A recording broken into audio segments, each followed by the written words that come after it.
Hello guys, today I'll be analyzing one of my games. This was a 1400 game that I play against in chess.com. I'm using Snagit to record my game and chess.com's analysis. And so let's get started. I played the King's Gambit. He took. I'm playing this so that he cannot check me and force my king out of its square. And then he plays this. Over. This is kind of an ambitious move. It's basically somewhat either giving back the material that I sacrificed, or if I take it and he can play over here and then I can take that, and then he can develop his knight. But he took with the queen. This gives me an additional tempo against the queen, so the queen has to move. He moves there. I move the bishop here, and he's putting more pressure on the knight. Over here, guys, I did spend some time thinking, and I ended up playing a blunder. Luckily, he missed it. So I was thinking that even if I play here, my pawn structure won't be ruined, because if he does capture, I can capture with the knight. So I castled, completely missing queen. Oops, sorry about that, guys. Yeah, completely missing queen here, forking my bishop and my king. And he plays this move, which once again gives me tempo against the bishop. So I play this, and then he plays here. So guys, there's nothing mainly wrong with black or white over here.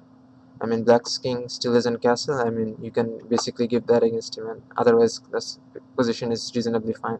And my knight is pinned here with a lot of pressure, and that's the downside for me. So I captured the pawn here. Basic development. He's attacking here. One second, guys. I play a blunder over here. I was thinking. Actually, sorry.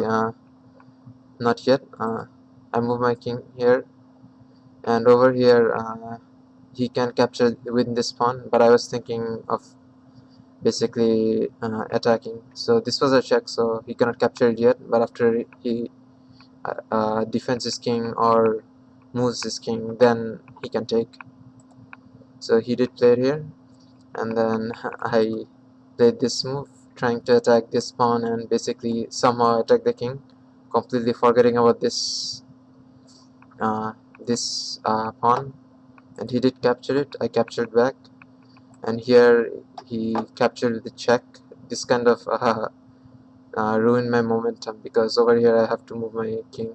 I mean, I can defend with the bishop, but I didn't want to trade up pieces, so I moved here. And now it's the position is just a bit troublesome. I checked it in the engine, Skid versus PC, Stockfish. Over here it said that white does have an advantage because the king is kind of unguarded. So before I move my queen, I first checked him, and over here he could have gone back, but that would basically have given me a free move. So he moved his king over here. Stockfish did say d8 or d7 is better, because this is not very safe at this moment, because these diagonals are pretty much open. So, but first I needed to move my queen from the knight's attack, so I did so. And then he's trying to pin my pin my queen over here, but I captured over here anyways, attacking his rook. The reason I captured is because even if he does move it, it's not like his rook is being defended, so I can always capture it, and he cannot check me anyhow with that bishop. So we keep playing on. Over here he plays rook here, attacking my bishop. Over here, guys, I had an amazing attack, basically moving this bishop here. His rook, he can move his rook, but if he moves his rook, then I have checkmate over here. But I missed that, and I basically played this move, defending my bishop and cutting communications between the rook and the bishop. So over here I was having plans of capturing the knight with this rook, and after he captures back, just to capture the undefended bishop. But he played this move. He was thinking that if I move away from the defense of the knight, he can capture it with the rook, but he completely missed the checkmate thread over here, which I did go for. After I played this, he can capture my knight, but once again checkmate. So he played this. I believe there were not many moves that he could have played at this position, because it's a very fragile position. This is sacrificing the knight, but at least he's not getting made at the spot.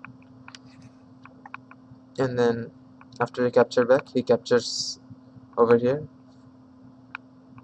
Over here, I was thinking of a few moves. I believe there were a few forced mates, but I couldn't calculate that deep.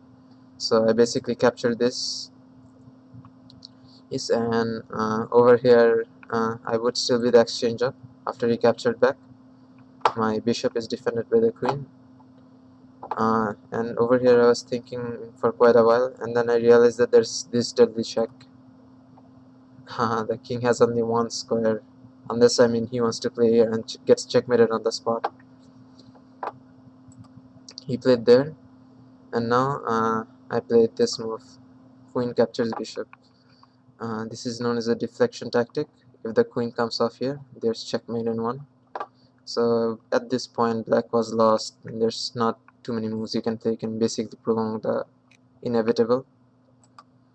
So he played here, which would there's not many moves, and this is a lost position.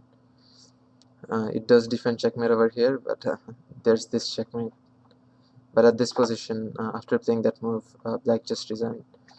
Well guys, that was one of my more aggressive games using the King's Gambit. It is definitely something you should try out if you're the offensive type. And I did make a few blunders, and black did have an advantage at that point, just after I castled, but luckily he didn't spot it. Well guys, so that concludes my game. Yep, this was the position where I blundered. Anyhow guys, so that concludes my game in chess.com, and I thank you for your time. Bye.